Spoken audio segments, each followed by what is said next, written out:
Os combates no leste da Ucrânia deixam um rastro de destruição e 1 milhão de pessoas estão desalojadas depois de várias tentativas de paz. A esperança de uma solução duradoura é fraca. Os líderes europeus, ucranianos e russos chegaram a um novo acordo de paz que poderá voltar a transformar-se em mais um pedaço de papel, apesar da pressão crescente para que funcione. A Ucrânia recebe bilhões do Ocidente em ajuda financeira, mas por quanto tempo o governo vai resistir?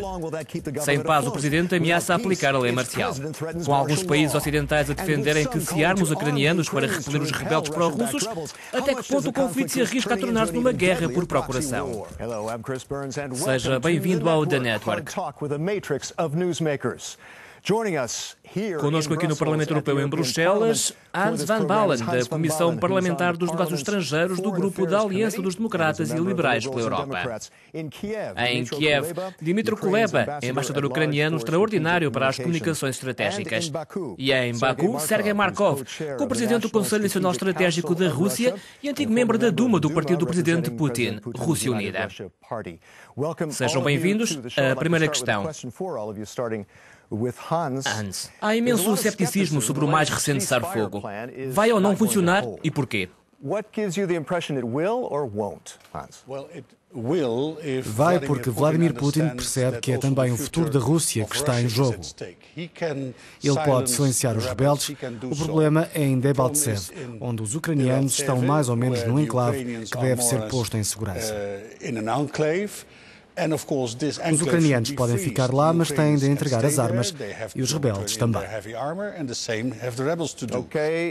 Dmytro, o cessar-fogo vai funcionar? O que nos dá a esperança de que o cessar-fogo vai ser implementado é o envolvimento pessoal dos líderes mundiais na resolução, porque o acordo de Minsk foi apoiado por 4 líderes, os presidentes da Rússia, Ucrânia e França e a chanceler Merkel. Depois há a situação económica frágil da Rússia que poderá levar a uma mudança de política relativamente à Ucrânia. Sergei, está tão otimista quanto os outros? Sim, estou otimista, porque o exército da Nova Rússia parou os ataques contra os militares ucranianos e estes pararam de bombardear os bairros pacíficos à volta de Donbass e Lugansk.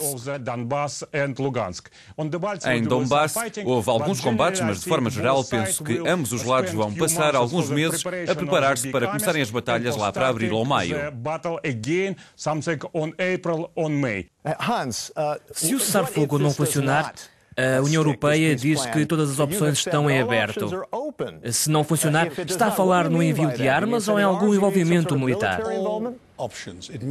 Todas as opções, ou seja, sanções económicas que vão prejudicar a economia russa, ainda que não gostemos disso, mas deveria ser feito. Os Estados Unidos ou a União Europeia ou ambos poderiam treinar as forças ucranianas. Tudo é possível porque não se pode aceitar o que Putin está a fazer no leste da Ucrânia e na Crimeia. E isso não iria inflamar os ânimos? Armar os outros não seria o início de uma guerra por procuração? A escolha é muito simples.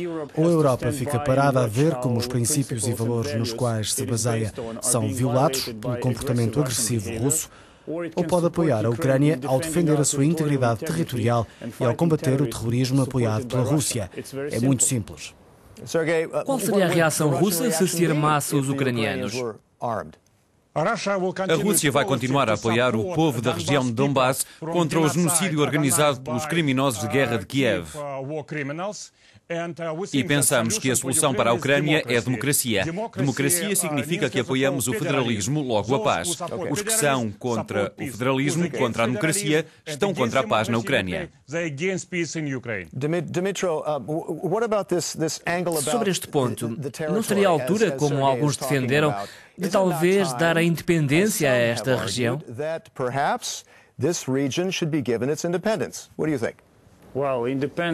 A independência nem sequer está na agenda, nem a independência nem a federalização, como mencionadas pelo Sr. Markov.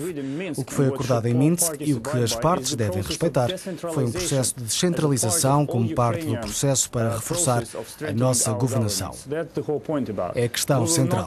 Não vamos permitir qualquer tipo de ilusão no que toca à federalização ou independência de algumas regiões do Donbass e Lugansk. Uma negociação para um acordo de paz a longo termo é possível? O acordo de paz a longo termo seria a democracia na Rússia, a liberdade de expressão na Rússia e eleições livres e justas. Mas isso não vai acontecer. Vamos lá, seja realista. Putin é o principal entrave, não a Ucrânia nem o Ocidente. Há uma linha vermelha e Putin tem de fazer funcionar o cessar-fogo. Senão, todas as opções ficam em aberto.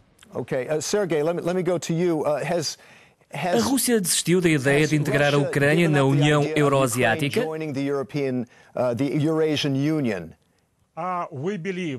Acreditamos que o povo ucraniano deve ter o direito de decidir sobre as próprias políticas.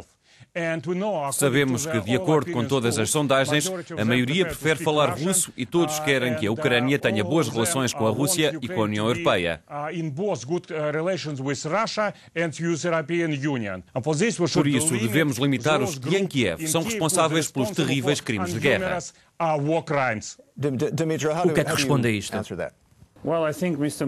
O Sr. Markov fala de forma eloquente sobre a posição russa, mas não ouvi nenhum sinal de boa vontade para a paz e a estabilização na Ucrânia.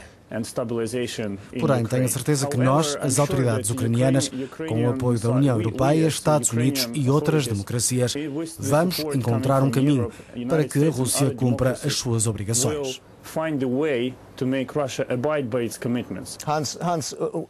E a possibilidade da Ucrânia não se juntar à União Europeia permanecendo não alinhada? Isto não retiraria alguma razão de ser de todo este conflito? A Ucrânia tem de decidir com quem se vai aliar. A Ucrânia também trabalhou com a Rússia e com a Europa. Os ucranianos é que sabem. Não há uma ameaça contra a Rússia, é uma ameaça fabricada. Insisto, a Rússia tem a solução que é recuar. As sanções tiveram algum tipo de influência no seu governo? Estas sanções contribuíram para o aumento do apoio a Vladimir Putin, porque ele é visto como o líder do país. Acreditamos que um ataque do Ocidente contra a Rússia deve ser travado e que devemos cooperar para tirar a Ucrânia da guerra civil, de volta à paz, à democracia e ao federalismo. O federalismo é a solução para a Ucrânia. E as sanções estão a funcionar? Pensa que devem ser mais rigorosas? A Rússia está num momento de escolha. Se prefere inverter a escalada do conflito, então deve realmente olhar para as sanções. Mas se a Rússia continuar numa lógica de escalada de conflito, então as sanções devem ser reforçadas e estamos bastante certos de que isso vai ter um sério impacto na Rússia e nas suas políticas. Qual é a influência que o governo russo tem sobre os rebeldes? Eles deram-lhes armas, criaram-nos, apoiaram-nos a nível logístico e outros. Exercem um controle a 100%. Qual é a influência de Putin nos rebeldes? A Rússia tem tanta influência nos rebeldes como Washington em Kiev. Toda a gente sabe que esta é uma guerra indireta entre a Rússia e os Estados Unidos. Por isso, devemos travá-la e não continuar em direção a uma guerra europeia maior. Queremos travar a degradação da situação na Europa, parar com a guerra civil na Ucrânia e dar democracia, federalismo e liberdade de expressão à Ucrânia. O nosso tempo chegou ao fim. Obrigado aos nossos convidados, Hans Van Balen, Dmitry Kuleba e Sergei Markov. Eu sou Chris Burns. Até à próxima. Siga-nos em The Network.